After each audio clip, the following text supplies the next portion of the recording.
আপনাদের এই বড়দশিয়া গ্রামে একজন লোকের শালি মারা গেল, বয়স 16 থেকে 17। শালি মারা যাওয়ার পরপরই দুলাভাই আসলো, এসে শ্বশুর বাড়ির লোকদেরকে বলল, আমার শালির শেষ গোসলটা আমি দিতে চাই, আমি দুলাভাই হিসাবে এই আবদার করছি।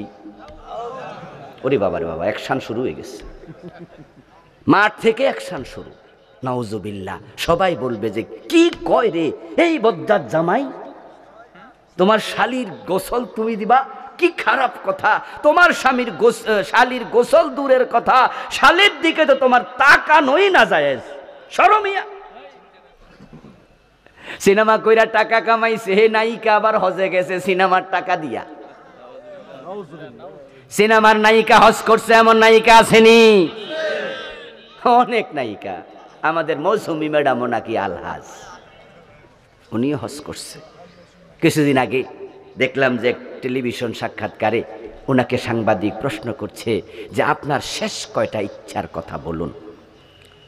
উনি বলছে তাহলে শেষ কথা বলবো আমার ইচ্ছা। সাংবাদিক আবার বলতেছে আমার ভিডিওটা অন করা আছে, আমি থাকবো না। আপনি বলেন একা একা ভিডিও রেকর্ড হোক, আমরা পরে শুনবো। আমাদের সামনে বলতে আপনি হয়তো একটু কুণ্ঠিত হতে পারেন, এজন্য আপনি একা একা বলেন যা বলতে চান। শেষ ইচ্ছা কি? উনি বলছে আমার শেষ ইচ্ছা হলো আমার মৃত্যুর পর যেন কেউ আমার চেহারা না দেখে। উনি বাবারে কত বড় আল্লাহর ওলি, জীবিত অবস্থায় পুরা শরীর দেখায়, মরার পরে চেহারা যেন না দেখে। কনসেপশনের ভুলটা কোথায়? কনসেপশনের ভুলটা কোথায়?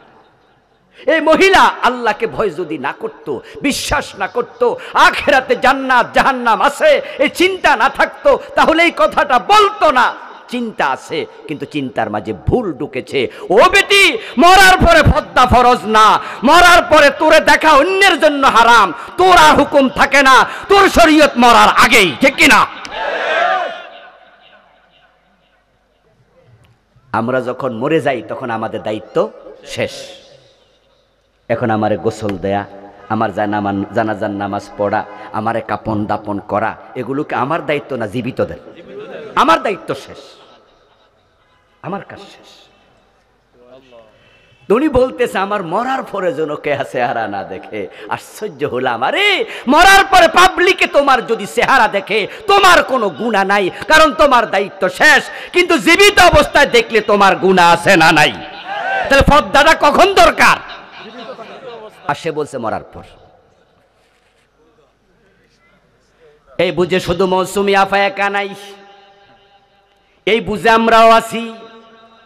আপনাদের এই বড়দশিয়া গ্রামে একজন লোকের শালি মারা গেল, বয়স 16 থেকে 17।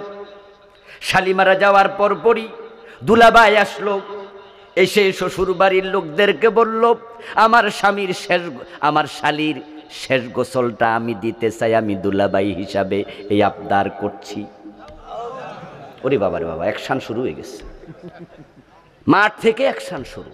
নাউজুবিল্লাহ। সবাই বলবে যে কি কয় রে এই বদ্দার জামাই, তোমার শালির গোসল তুমি দিবা, কি খারাপ কথা। তোমার শালির গোসল দূরের কথা, শালির দিকে তো তোমার তাকানোই না জায়েজ। শরমিয়া।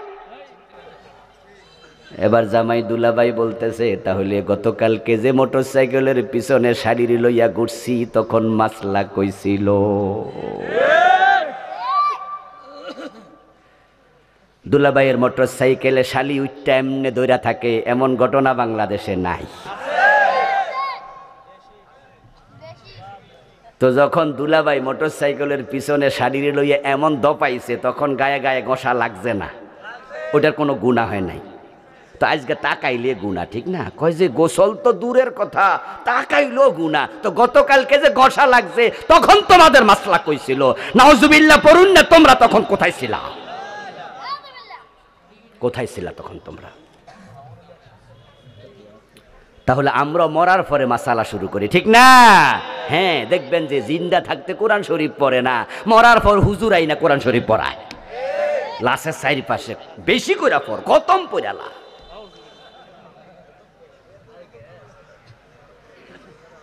আমার প্রিয় ভাইয়েরা, আল্লাহর কাছে সেদিন বলবেন কোনো লাভ নাই।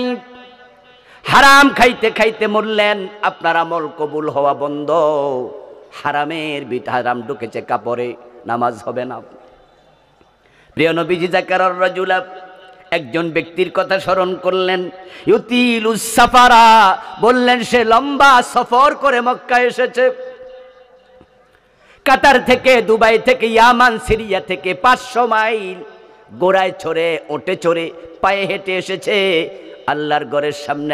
আসা আকবরা, তার মাথার চুলগুলো এলোমেলো, তার গায়ের মাঝে ধুলিবালি। 7 দিন হাঁটছে, ইহরাম পরার পরে গোসল করার পানি পায় নাই। পুরাটা শরীরে দুলাবালি ভরা, একবারে পাগলের ভেসে উস্কু খুস্কু চুল নিয়া কাবার সামনে পৌঁছে আবেগ ধরে রাখতে পারে নাই। ইয়ামুদ্দু ইয়াদাইহি ইলাস সামা, আকাশের দিকে 2 হাত তুলে বলে, ইয়া রব্বি ইয়া রব্বি ইয়া রব, ও আমার আল্লাহ, এমন জায়গায় দাঁড়াইছি যেখানে কত নবীর পায়ের ধুলা লেগে আছে, তুমি আমারে মাফ করে দাও, আমারে তুমি এটা দাও, আমারে ওইটা দাও। আমার বাবা দোয়া চেয়েছে, মা আপনজন বন্ধু বান্ধব আসার সময় দোয়া চাইছে, আল্লাহ তাদের দোয়া কবুল করো। মনে মনে ভাবে এখানে দোয়া আল্লাহ ফেরাবে না। অথচ রাসূল বলেন, মাতামুহু হারামুন ওয়া মাশরাবুহু হারাম ওয়া মালবাসুহু হারাম ওয়া গুযিয়া বিল হারাম, তার পেটে হারাম, তার কাপড়ে হারাম, তার মাংসে রক্তে হারাম। সে যে বিদ্যুতের বিল দিছে, পানি খাইছে, ওই বিদ্যুতের বিলটাও ছিল হারাম। কাবার ভিতরে ঢুকে দোয়া করুক, ফান্না ইউস্তাজাবু লিযালিক, হারাম খাইলে দোয়া কবুল হবে না। রাসূলুল্লাহ সাল্লাল্লাহু আলাইহি ওয়াসাল্লাম বলেন, ইন্নাল্লাহা লা ইয়াকবালু লিসাহিবি বিদআতিন সাওমান ওয়ালা সালাতান ওয়ালা হাজ্জান ওয়ালা উমরাতান ওয়ালা সারফান ওয়ালা আদলা ওয়া ইয়াখরুজু মিনাদ-দীন কামা তাখরুজু শাওরাতু মিনাল আজিন। রাসূলুল্লাহ বলেন, যে ব্যক্তি বেদাতি হয়ে যায়, তার নামাজ, রোজা, হজ, যাকাত ভালো কোনো ইবাদত আল্লাহ কবুল করে না। বেদাতি দিন থেকে এমন ভাবে বেরিয়ে যায়, খামির থেকে চুল টানলে চুল যেমনে বেরিয়ে যায়। আমাদের দেশে বেদাত আছে না নাই? বেদাতের সাথে জড়িত আছেন এমন লোক আজকেও 2-4 জন আছে না নাই? হ্যাঁ, বেদাতের সাথে জড়িত আছে যারা, তারা বড় মজা নেয়। কারণ বেদাতকে খুব ভালো কইরা মজা কইরা আমল করে, দলিল দেয়, দলিল না পাইলে শেষ পর্যন্ত কয় অসুবিধা কি, যুক্তি দেয়।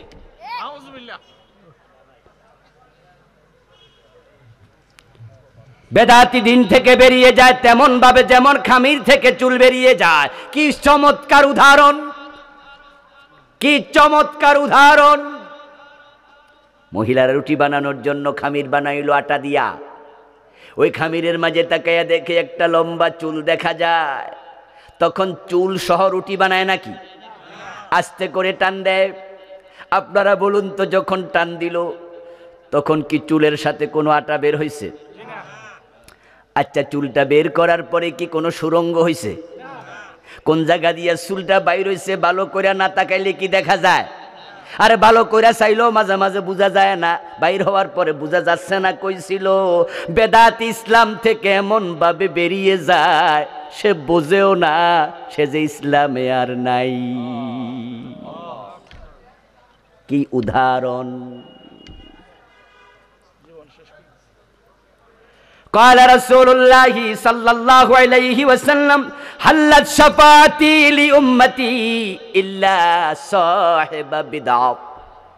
নবীজি বলছেন, আমার উম্মত কিয়ামতের দিন তারা আমার শাফাত পাবে, আমি সুপারিশ করব, আল্লাহ তাদেরকে ছেড়ে দেবেন।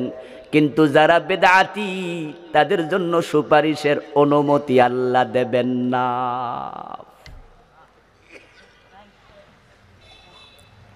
ও দোস্ত, ভালো করে শোনো, তুমি যদি বেদাতের সাথে থাকো তোমার সুপারিশ রাসূল করবেন না, আল্লাহ শাফাতের অনুমতি দেবে না। আমার মাহফিলে যারা আলোচনা শুনতেছেন, বুদ্ধিমান লোকের একটু কথা বলুন তো, আমাদের যে আমল আছে এই আমল জান্নাতে যাওয়ার জন্য যথেষ্ট নাকি সুপারিশ লাগবে? রাসূলের শাফাত দরকার আছে না নাই? এখন আল্লাহ যদি আপনার বেদাতের কারণে শাফাত ক্যান্সেল কইরা দেয়, আপনার উপায় কি? কোনো উপায় নাই। ও ভাই আমার, হাউজে কাউসারের পানির কথা শুনে আমরা সবাই লোভাতুর। হাউজে কাউসারের পানি পান করার জন্য আমাদের আগ্রহের কোনো শেষ নাই। আমরা সবাই তো হাউজে কাউসারের পানি পান করতে চাই, ঠিক না?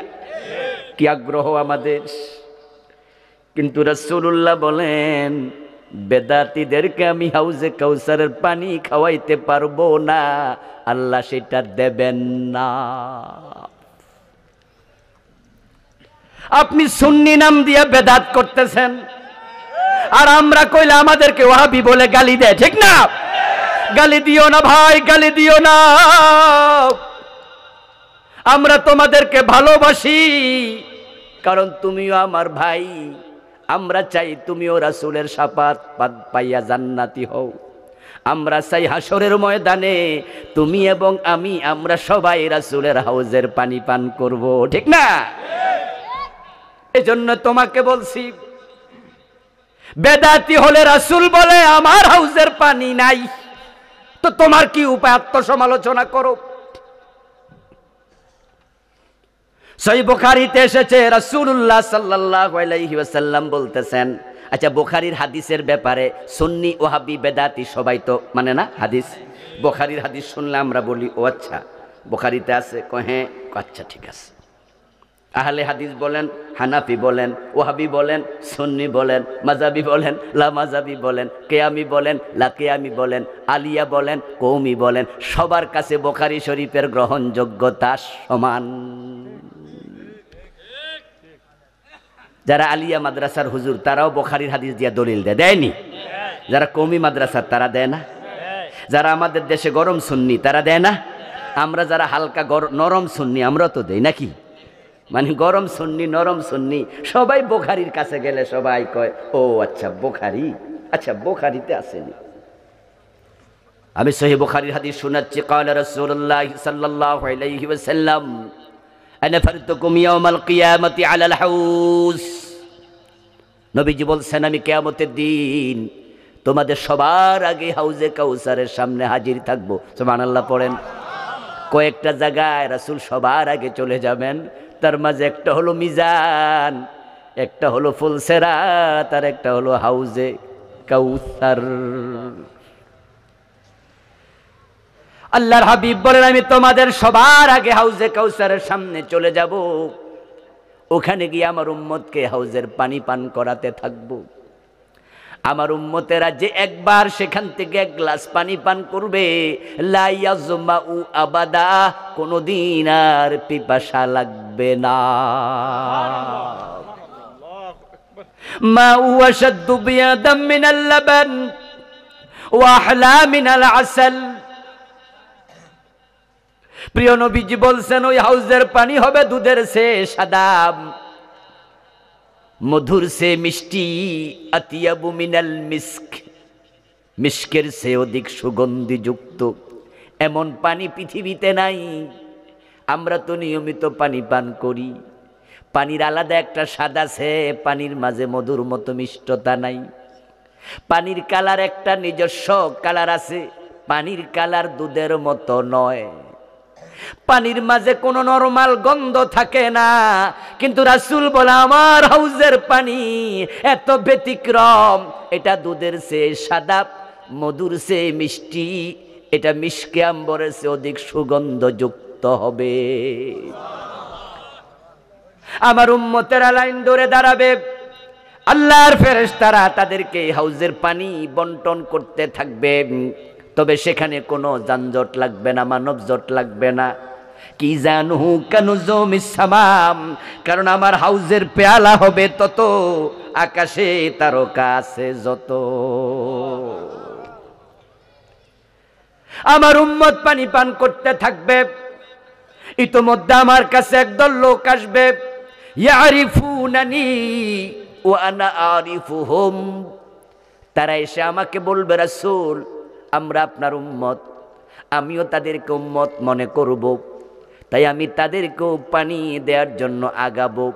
কিন্তু তাদের হাতে হাউজের পানি পৌঁছানোর আগে ফায়ুহালু বাইনি ওয়া বাইনাহুম, তাদের মাঝে আর আমার মাঝে একটা পর্দা পড়ে যাবে। ফাকুলু ইন্নাহুম মিন্নি, আমি তখন আওয়াজ দিয়ে বলবো, কি হলো, তারা তো আমার উম্মত, কেন পর্দা পড়ে গেল, কেন পানি দিতে পারলাম না? তখন ফেরেশতারা এসে বলবে, ইন্নাকা লা তাদরি মা হাদাসু বাদাক, ও নবী আপনি জানেন না এই উম্মত নামের দাবিদার লোকগুলো আপনার ইন্তেকালের পরে অনেক বেদাত বানাইছে।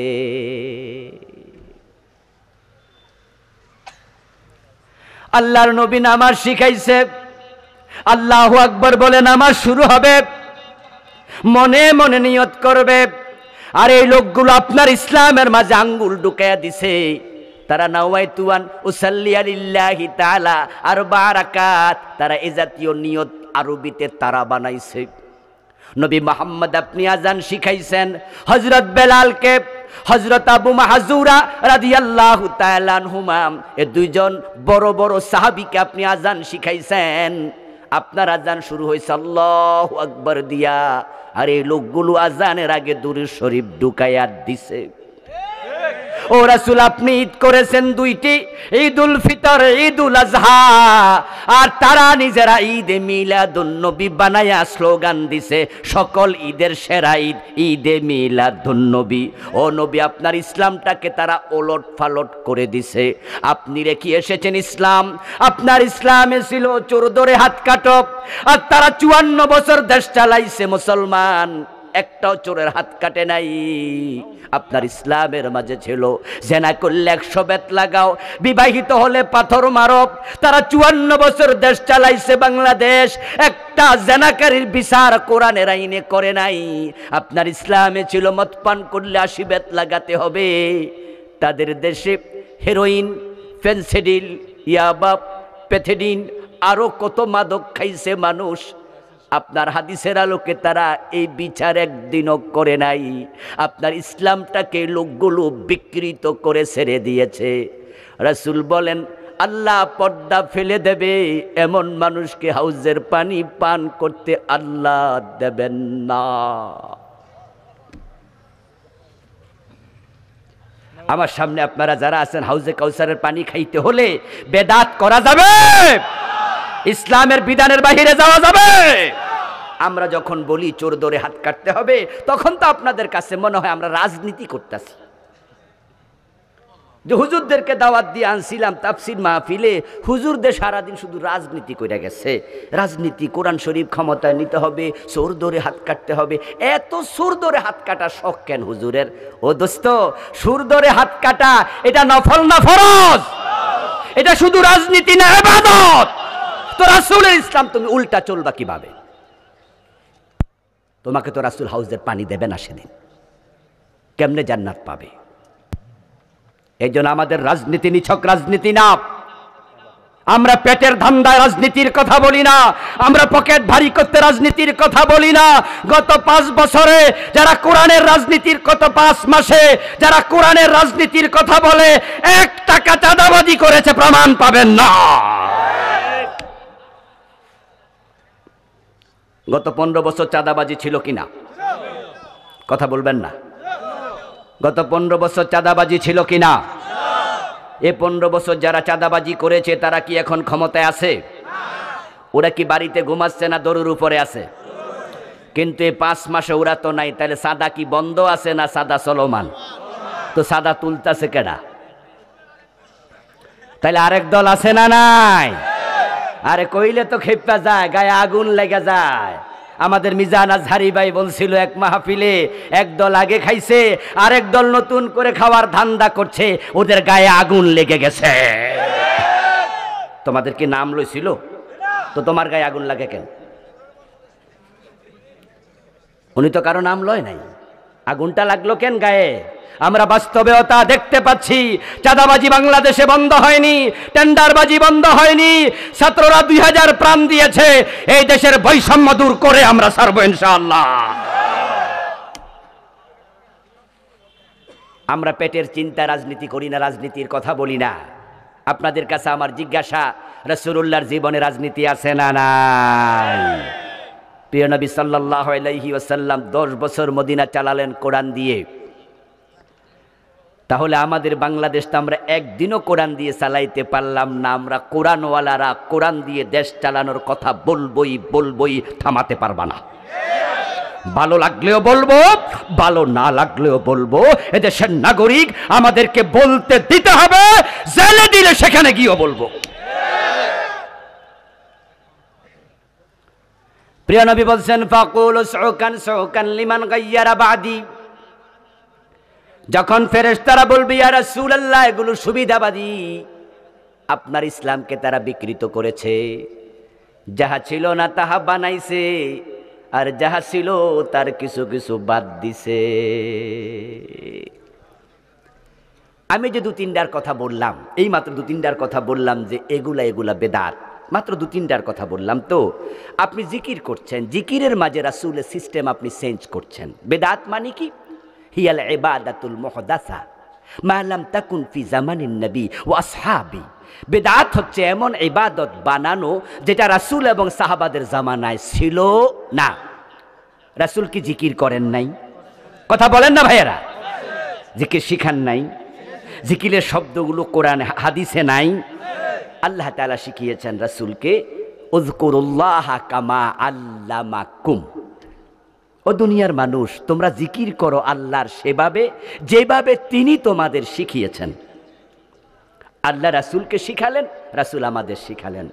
জিকিরের শব্দ লা ইলাহা ইল্লাল্লাহ, সুবহানাল্লাহ, আলহামদুলিল্লাহ, আল্লাহু আকবার, সুবহানাল্লাহি ওয়া বিহামদিহি সুবহানাল্লাহিল আযীম ওয়া বিহামদিহি আস্তাগফিরুল্লাহ, সুবহানাল্লাহি ওয়াল হামদুলিল্লাহি ওয়া লা ইলাহা ইল্লাল্লাহু ওয়াল্লাহু আকবার, আশহাদু আল লা ইলাহা ইল্লাল্লাহু ওয়াহদাহু লা শারীকা লাহু। আর কত আফদালুজ যিকরি লা ইলাহা ইল্লাল্লাহ রাসূল শিখিয়েছেন শব্দ।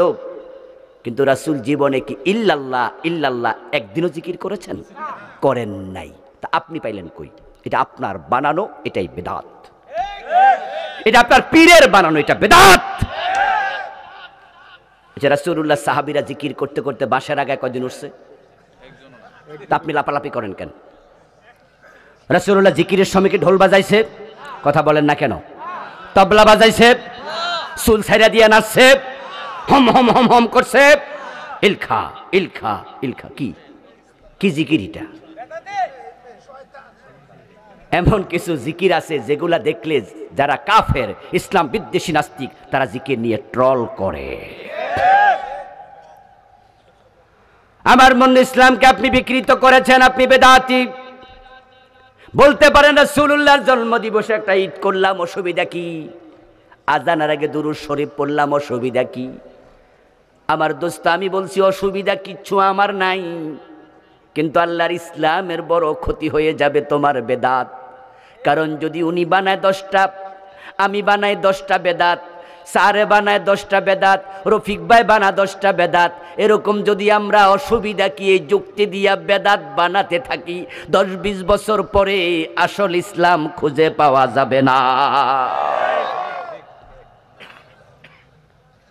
আপনাদের ধান খেতে যখন আগাছা হয়, তখন আপনারা কোনোদিন কইছেননি আগাছা হইলে অসুবিধা কি? বরং আপনারা নিজের আগাছা তুলে ফেলেন, টান দিয়া তুলে ফেলেন, কামলা রাখেন, উঠার দেন, গসা মারেন, গোড়া তুল্লালান। কারণ আপনি জানেন আপনি একজন কৃষক, আগাছা যদি বেশি হয় মূল ফসল হবে না, ঠিক না? মূল ফসল ক্ষতিগ্রস্ত হবে। এই জন্য একজন কৃষক আগাছাকে উপড়াইয়া ফেলে। বেদাত যদি সমাজে ছড়িয়ে যায়, মূল ইসলাম ক্ষতিগ্রস্ত হবে। এই জন্য আমরা হকপন্থী আলেমেরা বেদাত সহ্য করি না, আমরা উপড়াইয়া তুলে ফেলি। বেদাত নিয়ে আমি বই লিখেছি, আরো কত বছর আগে লিখেছি। বাংলাদেশে চলমান 38টা বেদাতে বইতে আমি লিখেছি। আপনারা যে বেদাতগুলো করছেন, এগুলো নিজে খুঁজবেন, খুঁজে তাওবা করবেন।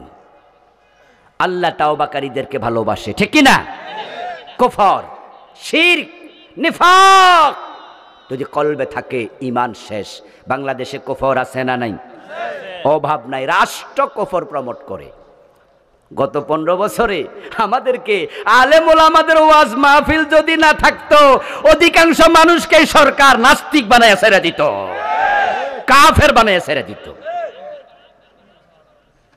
অনেক ভাইরা চা দোকানে বসে বসে মাঝে মাঝে গল্প করে, কয় এই মাহফিল কইরা লাভ কি, করিস না তো, বন্ধ করে দে তো। এত বক্তা কিছু পয়সা পায় আর মাহফিল কমিটি কিছু খায়ালায়। পাবলিকের কোনো লাভ নাই। এমন কিছু পাতলা কথা বলার লোক আছে না নাই? এই কথাগুলো বলবেন না। হ্যাঁ, আপনাদের কথা শতভাগ অসত্য নয়, সত্যতা কিছু আছে। বক্তার লাভ হয়, কোন মাহফিল কমিটি কিছু রাইকা দেয়, খাইয়ালা, এমন ঘটনাও আছে। কিন্তু মাহফিলে লাভ নাই এটা আপনি বলবেন না। এই মাহফিল যদি না থাকতো, জি বাংলা স্টার জলসার ধাক্কায় ঘরে ঘরে ফরকিয়া ঢুকে যেত। এই যুব সমাজের চরিত্র তলানিতে চলে যেত। আমাদের মিজানুর রহমান আজহারি ভাই গত 5 বছর বাংলাদেশে ছিল না, কিন্তু বলুন তো অনলাইনে উনার ওয়াজগুলো আছে না নাই? ওই মাহফিলের কারণে আজকে যুবকদের অন্তরে তার ভালোবাসা দেখেন না? যে মিজান আজহারির মাহফিলের প্রভাব আপনি দেখেন না? হাজার হাজার যুবকেরা পাগলের মতো ছুটে যায় ওই মাহফিলের প্রভাবের কারণে। আজকে আইয়ুব বাচ্চু মরে গেছে, জেমস বেঁচে আছে, আরো কত গায়ক আছে, নায়িকা আছে, এখন আর ভাত পায় না, সবার ভাত উঠে গেছে। এখন আর কনসার্টে লোক হয় না। আজ থেকে 20 বছর পিছনে যান। 20-30 বছর আগে আমরা যখন ছাত্র ছিলাম, 30-35 বছর আগে আমরা দেখতাম যে গ্রামে গ্রামে সরকারি হইতো, 2 ফাট হইতো, মহিলা আসতো, পুরুষ আসতো, মাইক হাতে নিয়া এ দল আরেক দল, 2 দল পালা গান, জারি গান, সারি গান এগুলো কইতো। এই মিয়া বলো তো দেখি আলিফ সোজা কেন? প্রশ্ন করতেছে মহিলা গায়ক।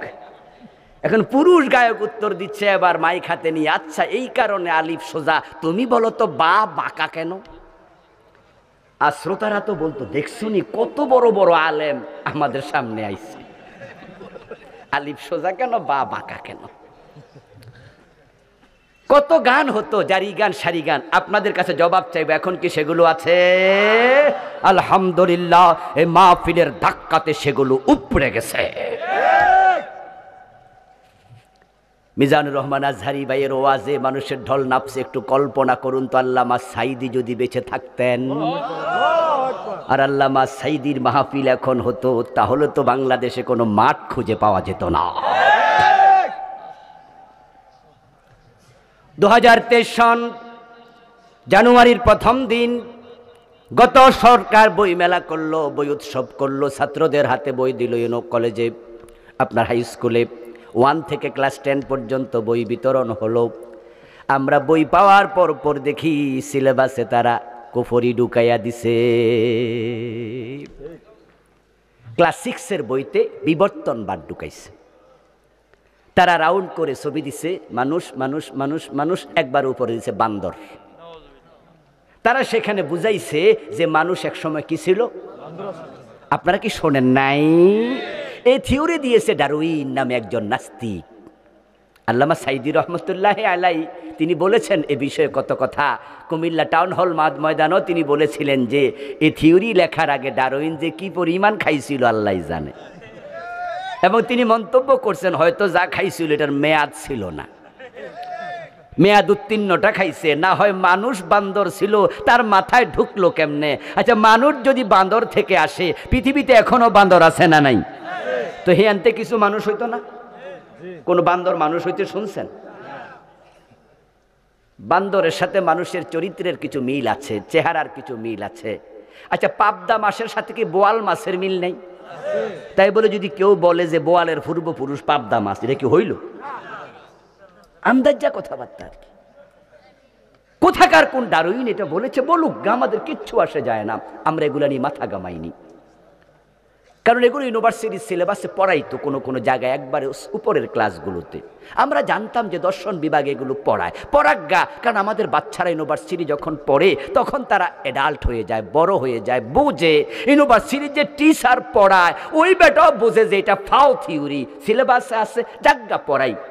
আর যদি শক্ত করে পড়াইয়া কোনো টিচার ছাত্রদেরকে বলতো, হ্যাঁ আমাদের পূর্বপুরুষ বান্দর ছিল, ছেলেরা জবাব দিত, স্যার আপনার দাদা হয়তো ছিল। পোলাপান বড় হয়েছে, পড়াজ্ঞা, পড়ুক জানুক, অসুবিধা নাই। কিন্তু যখন আমরা দেখলাম যে না, সেটা ক্লাস 6-এ ঢুকাইছে, আমরা চুপ থাকতে পারিনি। মাহফিলের ময়দান থেকে 2023-এ আমরা বাঘের মতো হুঙ্কার দিয়ে বিরোধিতা করেছি। আমরা বলেছি না, এটা ক্লাস 6-এর সিলেবাসে থাকতে পারবে না। কারণ ইউনিভার্সিটিতে ছিল, বিরোধিতা কেন করি নাই? পোলাপান বড় হয়েছে। ক্লাস 2-তে দিলে, 1-এ দিল, আমরা বিরোধিতা করতাম না। আমরা বলতাম যাক, বান্দর ছিল না কি ছিল, পোলাপান বুঝবেও না। কিন্তু ক্লাস 6, 7, 8 এগুলো সেন্সিটিভ টাইম।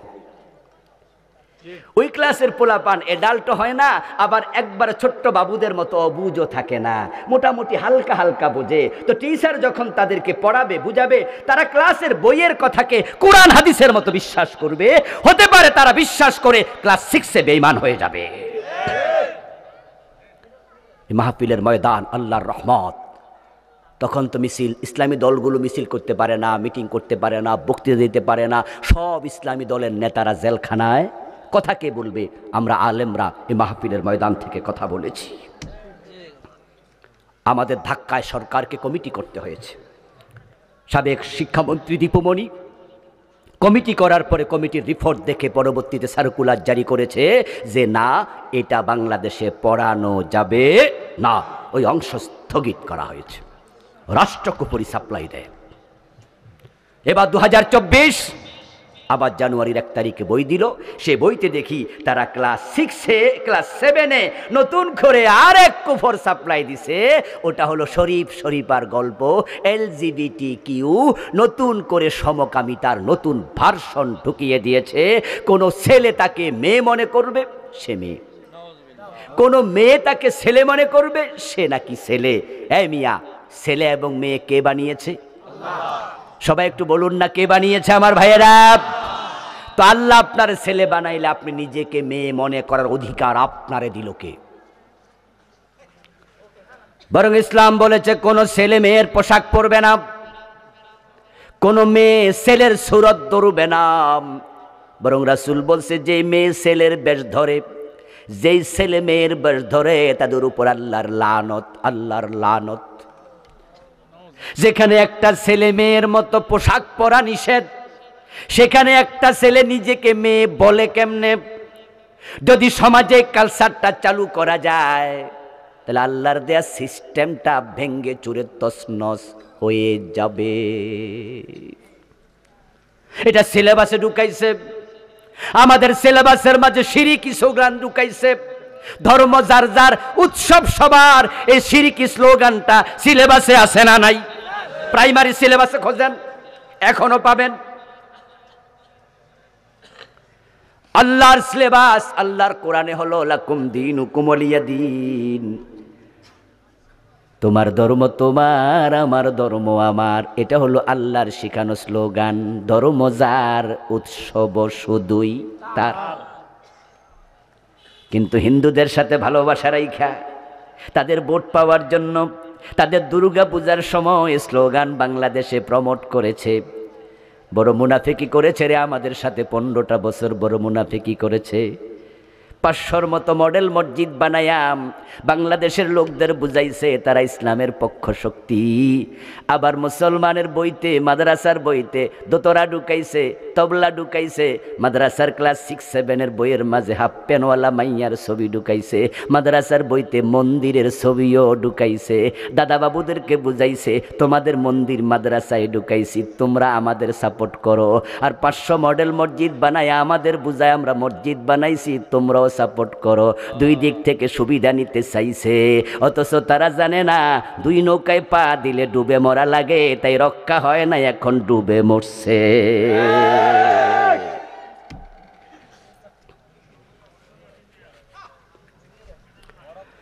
কত কুফরি আমাদের দেশে, তার হিসাব নাই।